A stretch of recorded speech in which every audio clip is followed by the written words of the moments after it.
అందరికీ నమస్కారం. తెలుగు స్టోరీస్ లైబ్రరీకి మీ అందరికీ స్వాగతం. ఇప్పుడు మన వినబోయే కథ తల్లి కొడుకులు. రచన రంగనాయకమ్మ గారు. వారం రోజులు సెలవు పెట్టేశాను గీత. తిరుపతి వెళ్ళొద్దాం. కొడుకు కోడలితో చెప్తున్న మాటలు సంబరంగా విన్నది కాంతమ్మ. తిరుపతి అన్న 4 అక్షరాలు కాంతమ్మ కడుపులో పుట్టెడు సంతోషం కలిగించాయి. తిరుపతి గురించి, తిరుపతి దేవుణ్ణి గురించి విని విని బతుకులో ఎప్పుడైనా ఒక్కసారి ఏడుకొండల వాణ్ణి కళ్ళారా చూడాలన్న కోరిక గుండెల్లో పెట్టేసుకుంది కాంతమ్మ.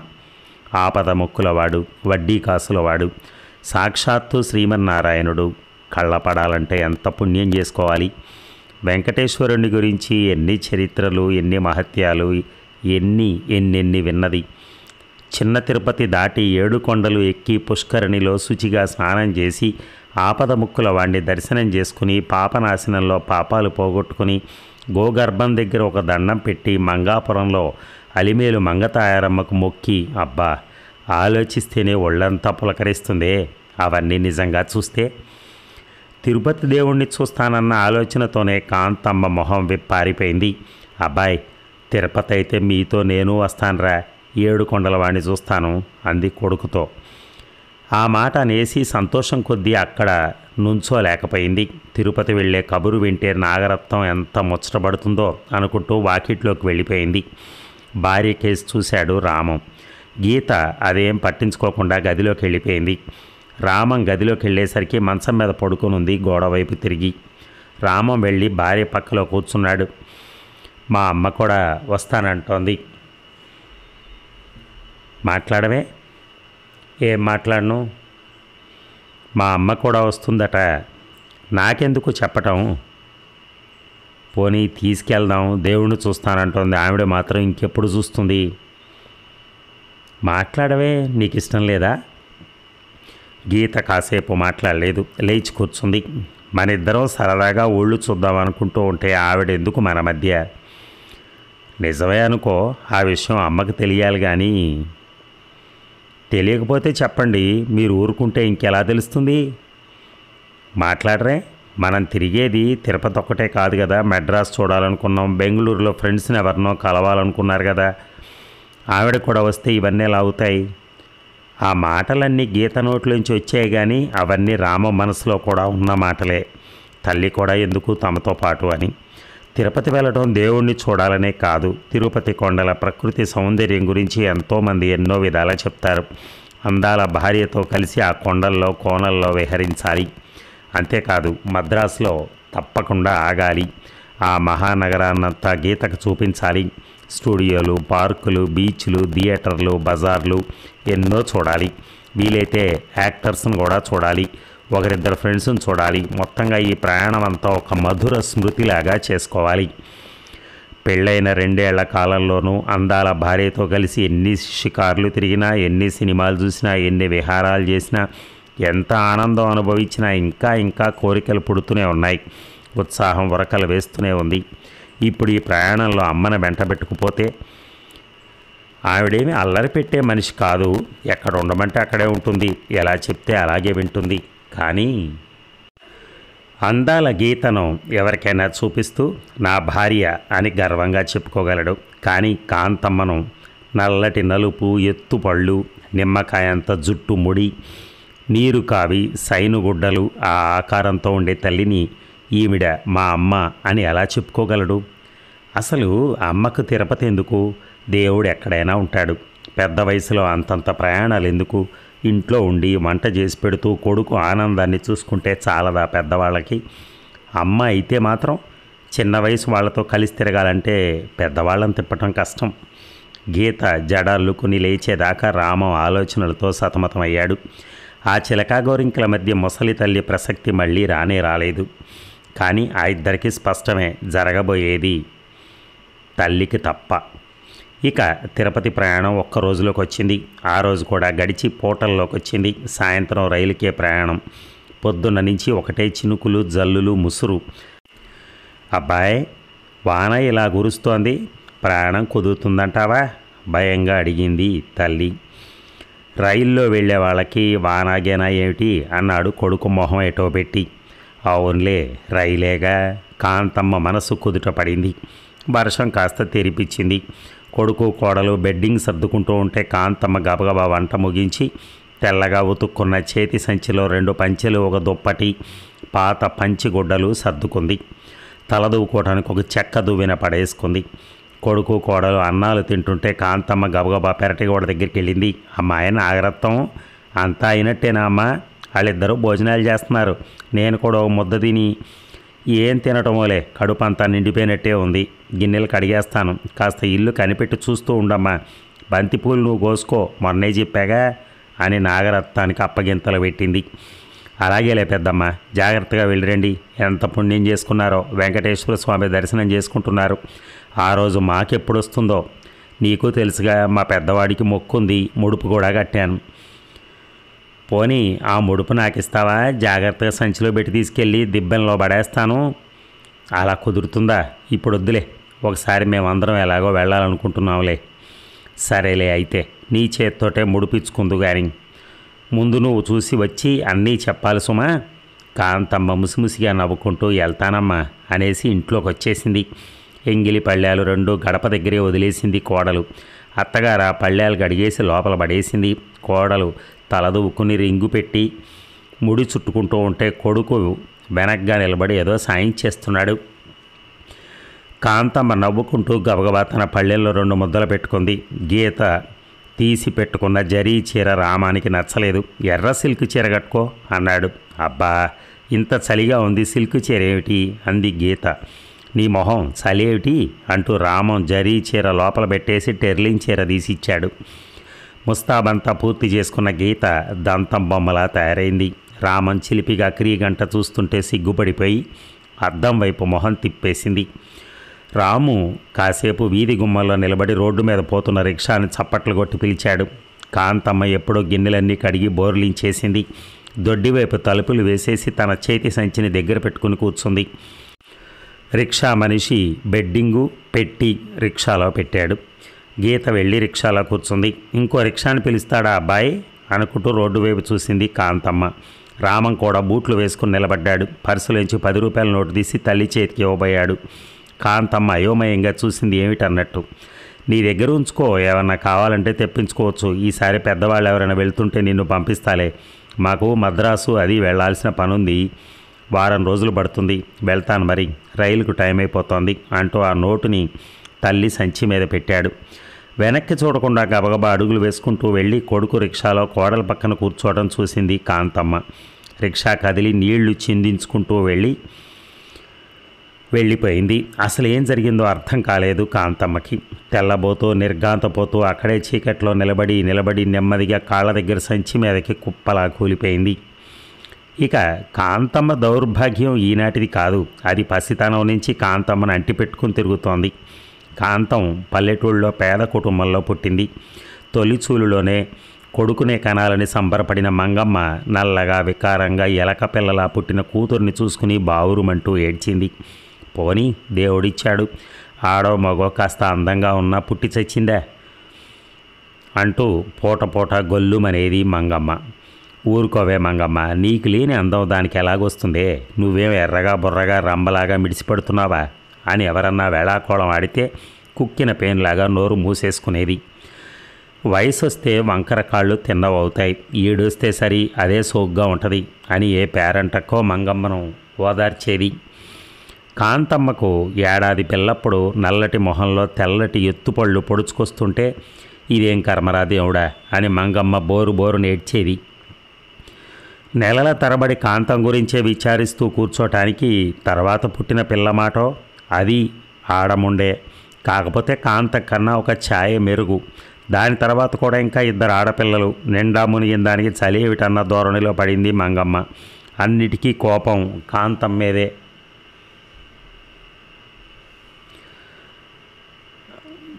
ముందు కోతిముండ పుట్టకుండా ఉంటే అందరూ మగపిల్లలయ్యేవాళ్ళు అనేది మంగమ్మ చీటికి మాటికి కూతుర్ని తిడుతూ. ఏడాది తిరగకుండా పాలు మాన్పించేసినాడే పిల్లకి తల్లికి ఎడబందాలైపోయింది. అమ్మ అయ్య చేరదీయకపోయినా లాలించకపోయినా ఆడపిల్లలంతా గాలికి ధూళికి పెరిగారు. 5వ సారి నీళ్లాడి కొడుకును కంది మంగమ్మ. ఆ రోజు తల్లిదండ్రుల మొహాలు చూసిన కాంతం తెలిసి తెలియని ఊహలతో తను కూడా సంతోషపడింది.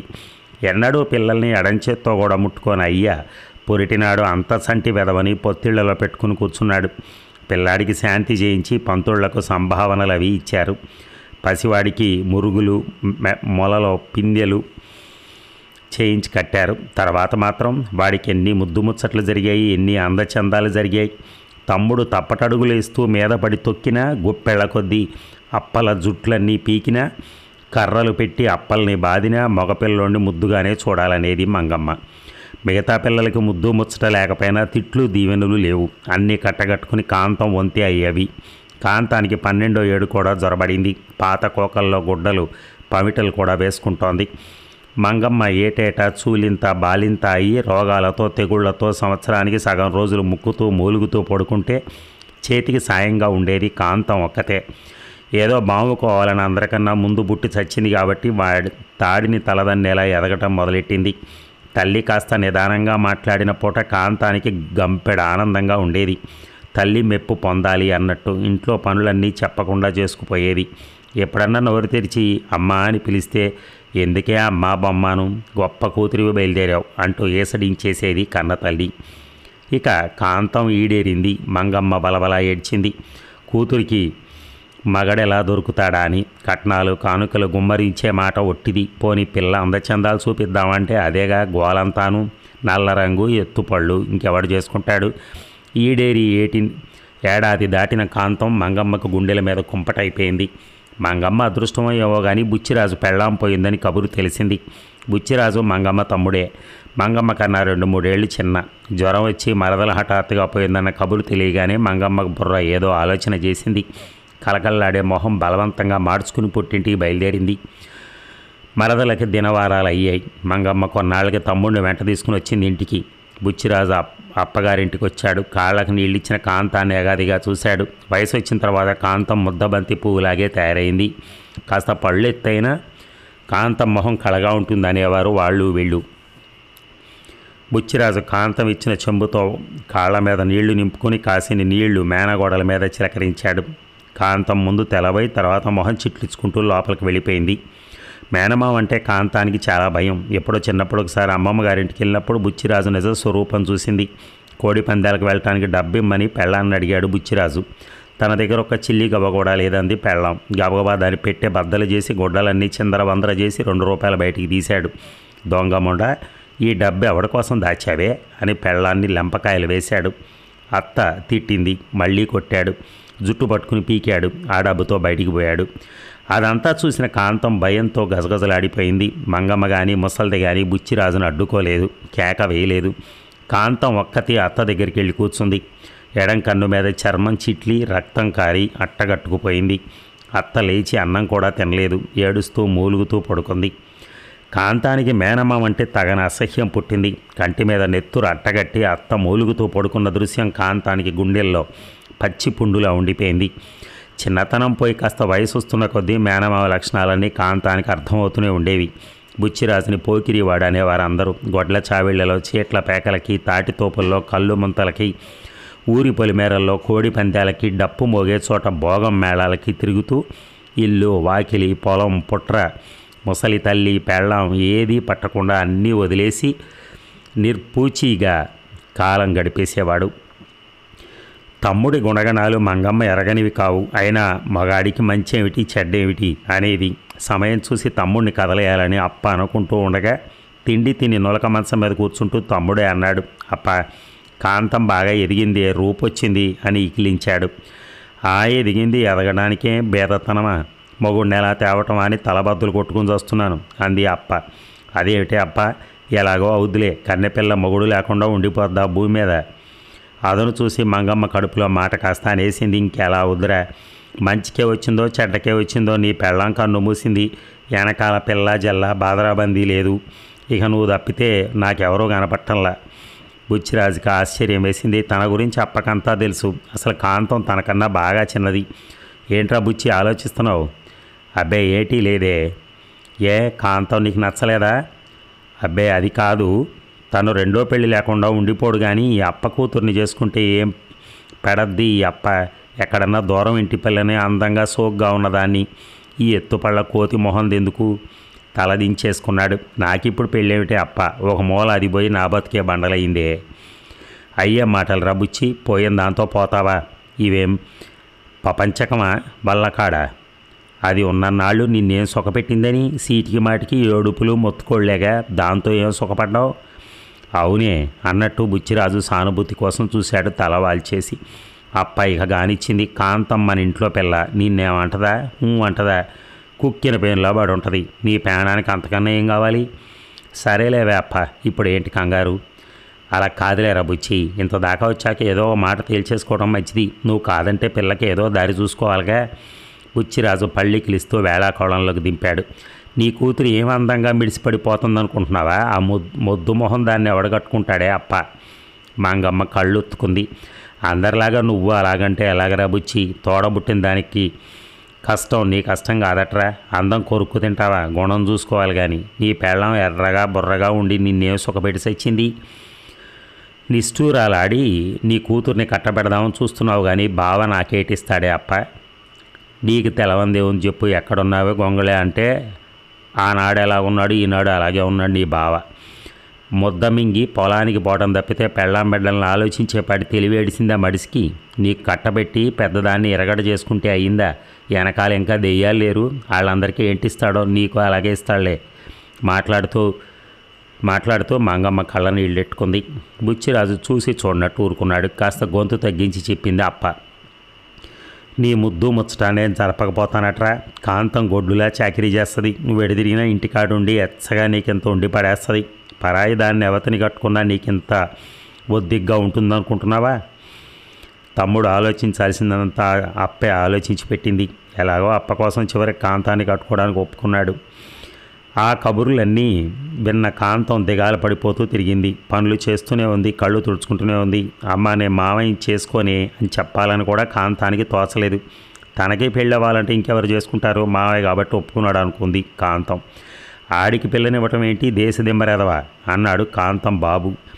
నీ కూతురు అందసందాలకే నువ్వు ఇచ్చే కట్నకానికి ఇంకెవడొస్తాడో తీసుకురా. నా తమ్ముడు కాబట్టి కష్టంలో ఉన్నాడు కాబట్టి ఒప్పుకున్నాడు అని మొగుడు నోరు మూయించేసింది. పెళ్ళి అనుకున్న దగ్గర నుంచి బుచ్చిరాజు కాంతాన్ని రాసుకుని తిరగటం, పళ్ళికిలిస్తూ నవ్వటం సాగించాడు. కాంతం మొహం ముడుచుకుని తప్పుకుపోయేది. నీ బడాయి అన్నాళ్ళు నేను చూస్తాలేవే అన్నాడు ఒకసారి ఇకిలిస్తూ. కాంతానికి ఎందుకో భయం వేసింది. చాటుకుపోయి బాగా ఏడ్చింది. ఎక్కువసేపు ఏడవడానికి కూడా భయం వేసింది. తల్లి చూసిందంటే ఎందుకే ఏడుపు, నీ మొహానికి ఇంకెవడొస్తాడే అన్నా అంటుందని తల్లి కనపడకుండా ఏడ్చి సరిపెట్టుకుంది. ఇక నెల లోపలే కాంతానికి బుచ్చిరాజుతో పెళ్ళైపోయింది. గదిలోకి పంపడం అయిపోయింది. మొగుడు మీద కొత్త ఇష్టాలు పుట్టుకురాలే కాంతానికి. ఉన్న ఇష్టం కూడా తగ్గలేదు. అయినా ఆ పెళ్ళి 4 రోజులు ఇంట్లో చాకరీ కాస్త తగ్గింది. కొత్త గుడ్డలు అవి కట్టుకొని ఇచ్చింది తల్లి. బుచ్చి మామయ్య కూడా కాస్త నవ్వుతూనే మాట్లాడాడు. నాకు పెళ్ళైందిలే అనుకుంది కాంతం. మెడలో మంగళసూత్రాలు, నల్లపూసలు, కాళ్ళకు మట్టెలు, కుంకుమ బొట్టు ఎప్పుడూ లేని ముస్తాబు.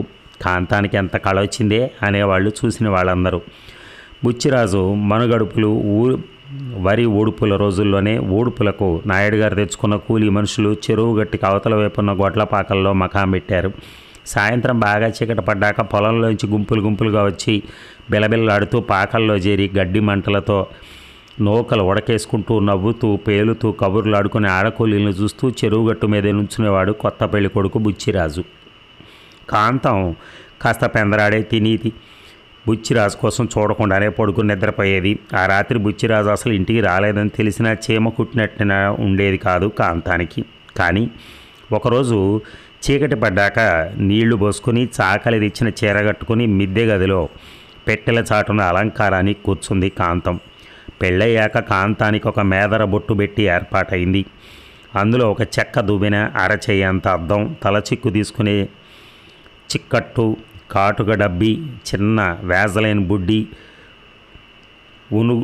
ఉనుగు సీసా, కొత్త పౌడర్ డబ్బా ఉండేవి. అన్నిటికన్నా బాగా ఖరీదైంది 2 తులాల వెండి కుంకుమకాయ. అవన్నీ కాంతానికి స్వంతం. రోజు చీకటి పడ్డాక నీళ్లు పోసుకుని తలనున్నగా దువ్వుకుని అరచేతుల్లో తెల్లటి పౌడర్ వంపుకొని అపురూపంగా మొహానికి రాసుకుని పెసరంత పునుగు వేలుతో గుడ్డలకి రాసుకొని వెండి కుంకుమకాయ తీసి బొట్టు పెట్టుకుని అన్ని బొట్టు పెట్టిలో సర్దేసి గట్టిగా మూత అణిచేసి బొట్టు పెట్టిని జాగ్రత్తగా మసిలి మీద పెట్టేస్తుంది. మళ్ళీ మర్నాడు రాత్రి నీళ్లు పోసుకున్నాకే దాన్ని ముట్టుకోవటం. పెళ్ళయిన తర్వాత సాయంత్రం పూట ముస్తాబు చేసుకుని షోక్గా తయారవటం కాంతానికి బాగానే ఉండేది. అప్ప నీ కోక ఎంత బాగా వాసన వస్తుందే అంటూ చెల్లెళ్ళు తన చుట్టూ చేరితే కాంతానికి ఎంతో సిగ్గు ముంచుకొచ్చేసేది. ఆ రోజు ఏం జరిగిందంటే ముసిముసి నవ్వులు నవ్వుకుంటూ కాంతం తలనున్నగా దువ్వుకుని గట్టిగా కర్రల జడ అల్లుకొని చివర ఊలు ముక్క కుచ్చు పెట్టుకుంది. పౌడర్ మొహం నిండా రాసుకుంది. బేసరు కొమ్మ కిందకి వంగిపోతే సరిగా సర్దుకుంది.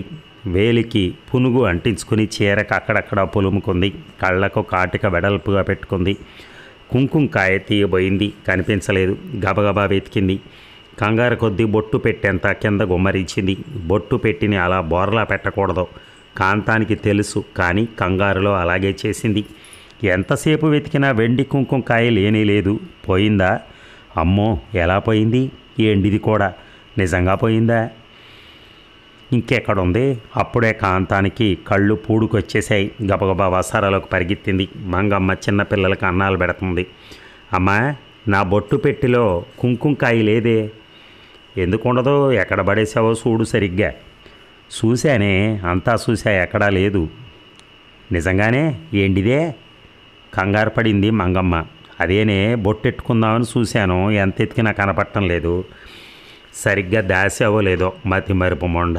నీతో రోజుకో గోల, ఎక్కడ పడేసావో సరిగా చూడే అంటూ అరిసింది మంగమ్మ. కాంతం బెక్క చచ్చిపోయింది. బొట్టు పెట్టిలోనే పెట్టానే. అమ్మ, అప్ప బొట్టు పెట్టి నాకు మామయ్య తీశాడే ఉత్సాహంగా చెప్పేశాడు శివరావు. ఎప్పుడురా? ఆడెందుకు తీశాడు? నిజంగానేనే, ఎవ్వరికీ చెప్పొద్దని నాకు అనా కూడా ఇచ్చాడే. నేను జీళ్లు కొనేసుకున్నా. కిక్కురు మనలేదు మంగమ్మ. కాంతం ఏడుపు మొహంతో నెమ్మదిగా అక్కడి నుంచి వెళ్ళిపోయింది. బొట్టు పెట్టుకోనేలేదు. అసలు ఎప్పుడూ బొట్టు పెట్టుకోకూడదనిపించింది కాంతానికి ఆ పూట. ఎంత చక్కటి కుంకుమకాయ, మూత మీద సింహం తల, చుట్టూ చక్కగా ఆకులు పువ్వులు, నిండా ఎర్ర కుంకుమ ఉంది. వెండిది కూడా. చెక్కదా ఇత్తడిదా? ఏండిది? కాంతానికి ఎంత ఏడు పాపుకున్నా ఆగలేదు. పెళ్ళాం వస్తువు మొగుడు ఎత్తుకుపోతే ఎలా? రేపు పౌడర్ డబ్బా, ఎల్లుండి పునుగు సీసా, అవన్నీ మాత్రం ఉంచుతాడా? బొట్టు పెట్టి ఇంకెక్కడ పెట్టుకోవాలి? అందరూ తిళ్ళు తిని మణిగే వేళకొచ్చాడు కొత్త అల్లుడు బుచ్చిరాజు. అప్ప వడ్డిస్తే తిని లేచాడు. అప్ప కుంకుమకాయ మాట ఎత్తకుండా ఊరుకుంది. కాంతం మాత్రం కోపం ప్రదర్శించడానికి నేల మీద చెయ్యి తల కింద పెట్టుకుని పడుకుంది. అదేమిటే కింద పడుకున్నావు అంటూ చేయి పట్టుకుని లాగాడు. మొగుడు చేతిని విసిరి కొట్టింది. ఏటే, కోపం జాస్తిగా ఉందే, ఏంటయింది? కాంతానికి కోపం ఆగలేదు. లేచి కూర్చుని, నా ఎండి కుంకుమకాయ తీసుకుపోయావు కదా అంది కోపంగా. ఛీ, నేనా? ఎవరన్నారు? మా శివుడు చెప్పాళ్లే. ఆడికో అనా కూడా ఇచ్చావంటగా. ఏడిశాడు దొంగ పెదవ. ఆడే తీశాడేమో, నేను మాత్రం తీయలేదే. నీ మీదొట్టు. అది ఎలా పోయిందో నాకు తెలియదు. పోతే పోయిందిలే, ఇంకోటి చేయిస్తాలే, పంటలు రాని. ఛీ, నాకేం అక్కర్లా. నా కుంకుమకాయ ఎత్తుకుపోయి ఒట్టు కూడా పెడుతున్నావు అంటూ కాంతం బావురు మంది. ఎందుకే ఆ ఏడుపు అని కయ్యమన్నాడు బుచ్చిరాజు.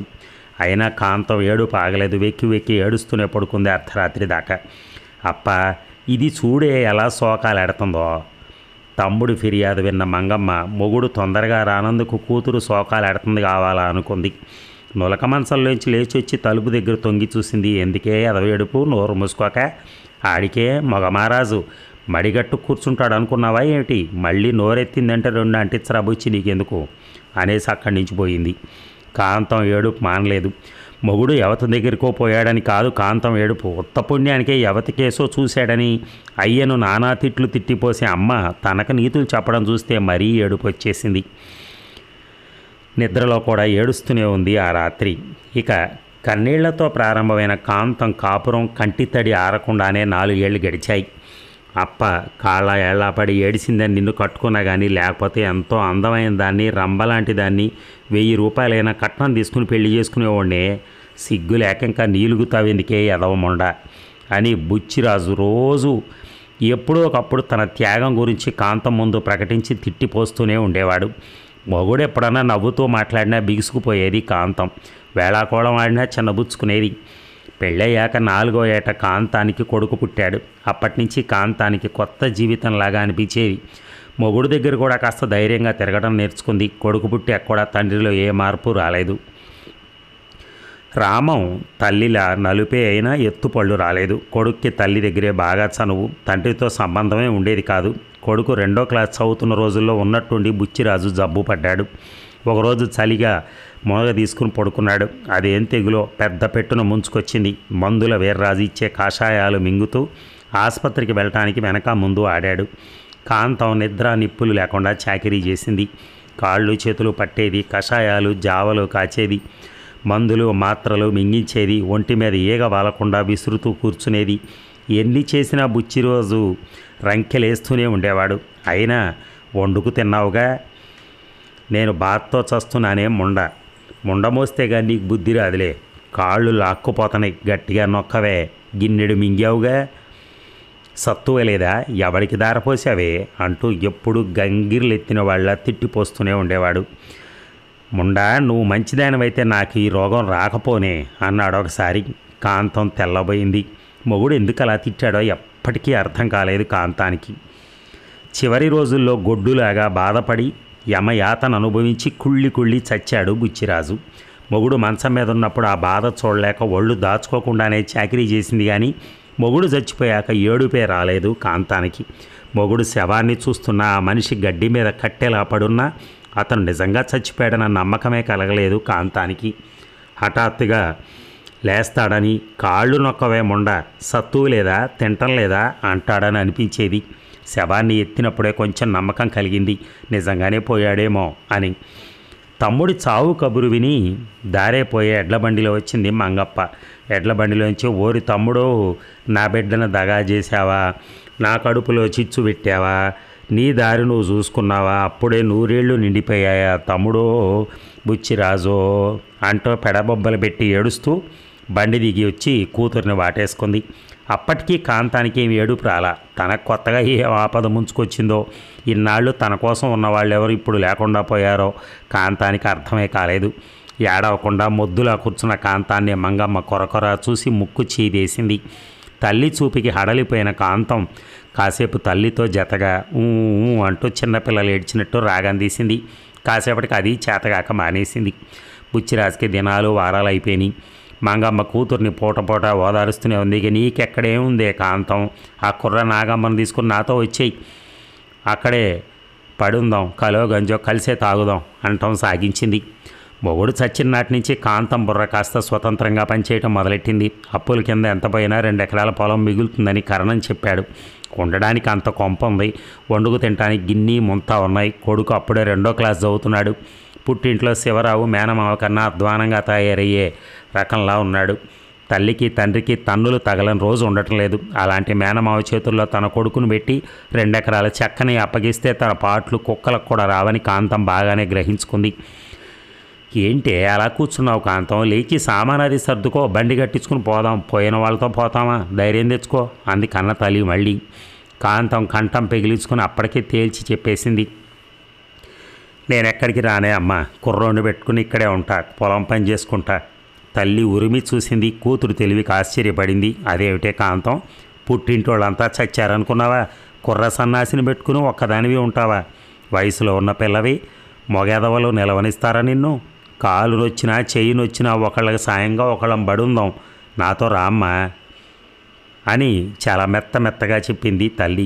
ససేమిరా కాంతం ఒప్పుకోలేదు. నాకేమి లోటే అమ్మ, నోరు మంచిదైతే ఊరు మంచిదంటారు. నా వైపు ఎవడు చూస్తాడే, నేనేమన్నా అందగత్తినా రంబనా? నా ఎత్తుపళ్ళు నాకు అండ. బుచ్చి మావయ్య ఉన్నప్పుడు మాత్రం నేను ఒక్కదాన్నే కదా ఉన్నాను, అలాగే ఉంటాను, ఎలాగో ఒబ్బడిగా గడుపుకుంటాను. కూతురి గడుసుతనానికి మంగమ్మకు చివాలెత్తాయి. నీ ఉద్దేశం ఏంటో ఉందలే, ఊరు వదిలి ఎందుకు రానంటున్నావో నాకు తెలుసులే.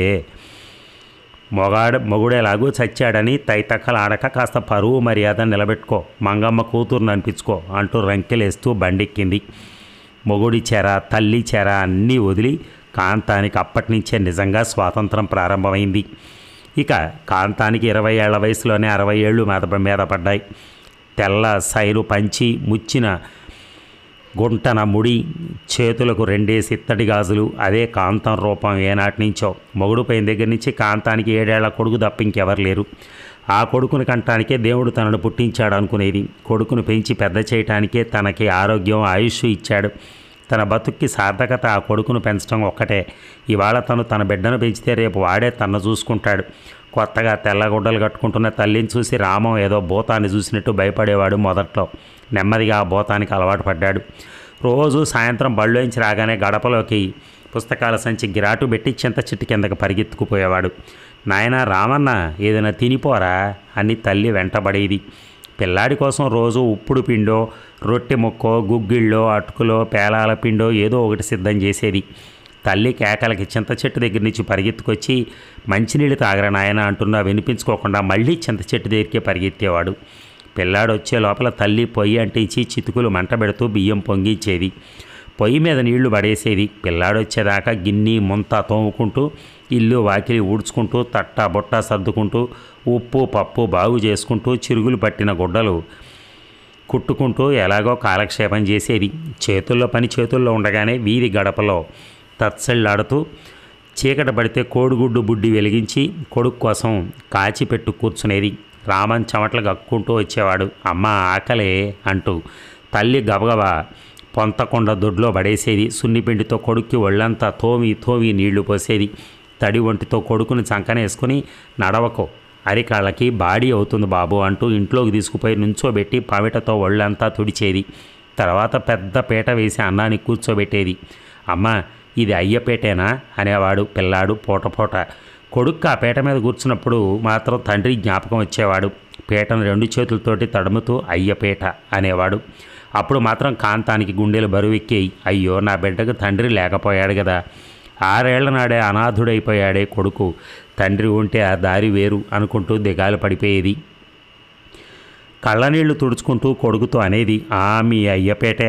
నీ ముద్దు ముచ్చట్లు చూసుకునే అదృష్టం లేకపోయింది అయ్యకి. ఇంకా ఇంట్లో మగదిక్కు ఎవరున్నారు? నువ్వే మగదిక్కు నాకు. పూట అవే మాటలు. కొడుక్కి ఇంకా ఏదో చెప్పాలని, తన బతుకంతా చెప్పాలని ఉండేది కాంతమ్మకి. అప్పుడప్పుడు మాటల మధ్య అనేది, అమ్మ అయ్య ఆదరించలేదురా, కట్టుకున్నవాడు కనికరించలేదురా. అయితే ఏంలే, దేవుడు నిన్నిచ్చాడు నాకు, అంతకన్నా ఏం కావాలి నాకు అనేది. పిల్లాడికి ఏమీ అర్థం కాకపోయినా వింతగా చూసి నవ్వేవాడు. కంచు గిన్నెలో వేడి అన్నం పెట్టి చింతకాయ పచ్చడో, ఉసిరికాయ పచ్చడో వేసి నేతి బొట్టు వేసి చక్కగా కలిపి ముద్దలు పెట్టేది. అమ్మ ఇంకొద్దే. అయ్యో, అప్పుడేనా? ఈ ముద్ద కూడా తినేయాలి. తల్లి అలా బాతిమాలి ముద్దలు పెట్టడం పిల్లాడికి ఇష్టమే. ముద్దకి తల తిప్పేస్తూ తల్లిని విసిగిస్తూ నవ్వుతూ ముద్దలన్నీ మింగుతాడు. చివరికి చిట్టి మట్టి పిడతలో తోడు పెట్టిన గడ్డ పెరుగంతా పిల్లాడి పళ్ళెంలో కొంపుతుంది. అమ్మ నీకో అనేవాడు. అప్పుడు మాత్రం తల్లి కడుపు ఆనంద సముద్రం అయిపోయేది. పర్వాలేదమ్మా, నాకు చల్ల ఉందలే, నువ్వు కడుపు నిండా తిను అనేది. పిల్లాడు అబగా పెరుగు ముద్దలన్నీ తినేసేవాడు. కొడుక్కి కూరి తినిపించి చేతులు మూతులు కడిగి చాపలేసి పుస్తకాల సంచి తెచ్చి అక్కడ పెట్టేది. తను గిన్నె నిండా అన్నం పెట్టుకుని గడప దగ్గర తింటూ కూర్చునేది. నిద్రమత్తులో జోగుతున్న కొడుకు, అది నా కన్ను అక్కడ ఉంది, అది నా ముక్కు అక్కడ ఉంది అంటూ చదువుకుపోతుంటే కొడుకు విద్వత్తుకు ఆశ్చర్యపడిపోతూ పరమానందంగా వింటూ దూరంగా ఆలోచనలు చేస్తూ ఉండిపోయేది. పంతులు గారికో రూపాయి డబ్బులు ఇచ్చైనా సరే రామన్నకు బాగా చదువు చెప్పించాలి. ఇప్పుడు 2 చదువుతున్నాడు, వచ్చే 7 3 చదువుతాడు, మరుసటి 7 4, 10 ఏళ్ళు కళ్ళు మూసుకుంటే చదువంతా అయిపోద్ది. చివరన ఏ బియ్యో పరీక్షో చదువుతాడు. రామన్న అంతటోడే. తల్లి ఆలోచనలు అలా సాగుతూ పోయేవి. ఇక కాంతమ్మ భారం అంతా ఏడుకొండల వెంకటేశ్వరుడి మీదే పెట్టి కొడుకును సాకుతూ వచ్చింది. నోరు వాయి లేని ఒక ఆడది పసిబిడ్డని పెట్టుకుని ఒంటరిగా బతకడానికి ఎన్ని యాతనలు పడాలో అన్నీ అనుభవించింది కాంతమ్మ. రామం పెద్దవుతున్న కొద్దీ తల్లికి దూరమే అయ్యాడు. ఫస్ట్ ఫారం చదవడానికి హై స్కూల్కి పోయినాడే తల్లి ఒడి మర్చిపోయాడు. పుస్తకాలు, బడి, స్నేహితులు, చదువు అతని ప్రపంచం అయ్యాయి. కాలం గిర్రం తిరిగినట్టే తోచింది కాంతమ్మకి. కొడుకు 25 ఏళ్ల వాడయ్యాడు. పెద్ద చదివే చదివాడు, ఉద్యోగం సంపాదించుకున్నాడు. అప్పటికి భూమి పూర్తిగా హరించింది. కాంతమ్మకు భర్త ఇచ్చిన భూమితో బంధం తీరిపోయింది. కన్న తల్లితో బంధం కూడా తీరిపోయింది. మంగమ్మ చివరి కాలంలో జబ్బుపడి కొడుకు వదిలేస్తే చిన్న కూతుళ్ళు పట్టించుకోకపోతే పెద్ద కూతురు కొంపకే చేరి 6 నెలల పాటు మంచం మీదే గడిపింది. తల్లిని కాంతం శ్రద్ధగానే చూసుకుంది. రాత్రింబవళ్ళు చాకరీలు చేసి తల్లి రుణం తీర్చుకుంది. తల్లి పోయినాడు కాంతమ్మ గేడుపు రాలేదు. అయ్యో అమ్మలేదు కదా అనిపించింది. అంతకన్నా కళ్ళు చెమర్చలేదు. పుట్టినవాళ్ళు గిట్టవలసిందే కదా, అంతా ఏడుకొండలవాడి దయ అని మాత్రం అనుకుంది. కాంతమ్మ కొడుకు తల్లిని తీసుకుని ఉద్యోగం చేసే ఊరికి వెళ్ళిపోయాడు. తనకిష్టమైన పిల్ల సంగతి చెప్పి పిల్లను పెళ్లి చేసుకుంటానని కొడుకు అన్నప్పుడు కాంతమ్మ చాలా ముచ్చటపడింది, సంతోషించింది. కాంతమ్మ కళ్ళకి కోడలు అందాల భరిణి, దంతం బొమ్మ, సన్నజాజి పువ్వు. ఆడపుటకు పుట్టాక అందం సందం ఉండాలి అనుకుంటూ కోడల్ని కన్నార్పకుండా చూస్తూ ఉంటుంది. అంతలోనే ఏదో గుర్తొచ్చినట్టు అయ్యో పిల్లకు దిష్టి తగిలేను అని కళ్ళు తిప్పుకుంటుంది.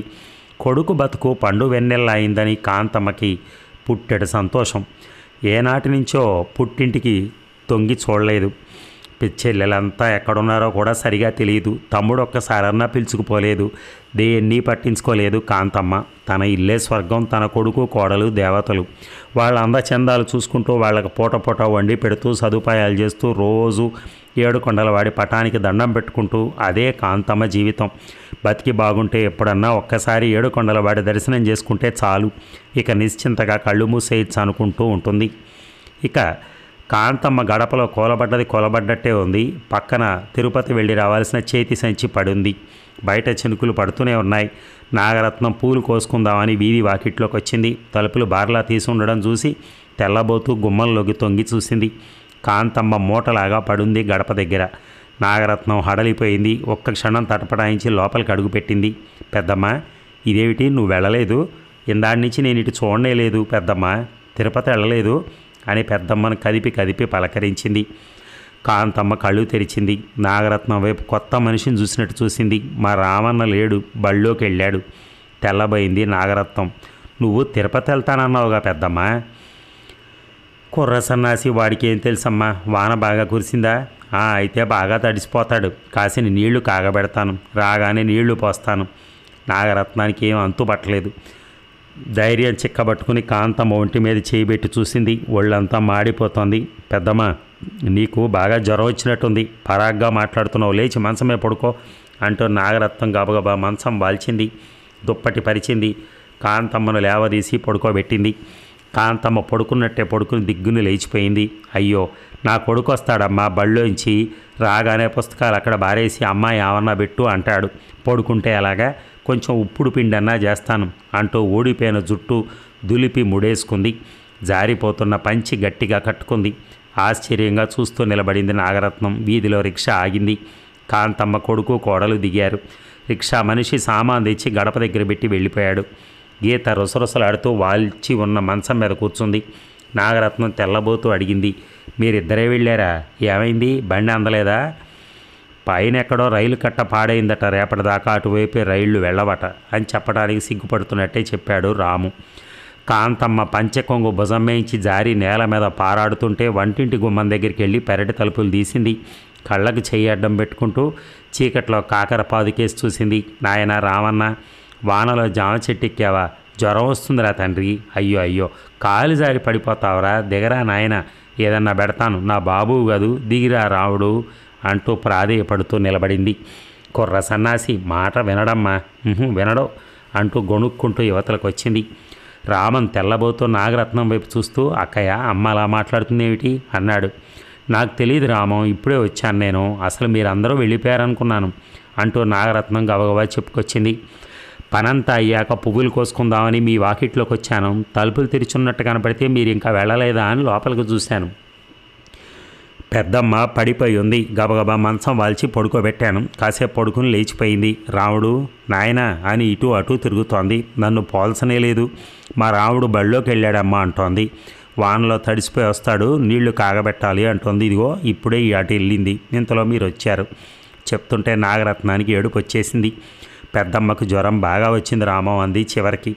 అంతవరకు విచిత్రంగా చూస్తున్న కాంతమ్మ మొహం అంతా సంతోషం వెలిగింది. ఎవరు? మా రావణ కోసమా? కూర్చోండి బాబు, ఇప్పుడే బళ్ళోకి వెళ్ళాడు, పంతులు గారు తీసుకెళ్లారు, వచ్చేస్తాడు. అన్నం తిన్నాడే కాదు అంటూ 2 అడుగులు ముందుకొచ్చింది. అంతలోనే మళ్ళీ గబగబా పెరటికేసుకెళ్ళింది. నాయన రావన్న, నీళ్లు పోసుకుంటున్నావా? ఉండు వీపు తోముతాను. ఎంతసేపు అలా నీళ్లలో కొట్టుకుంటావు?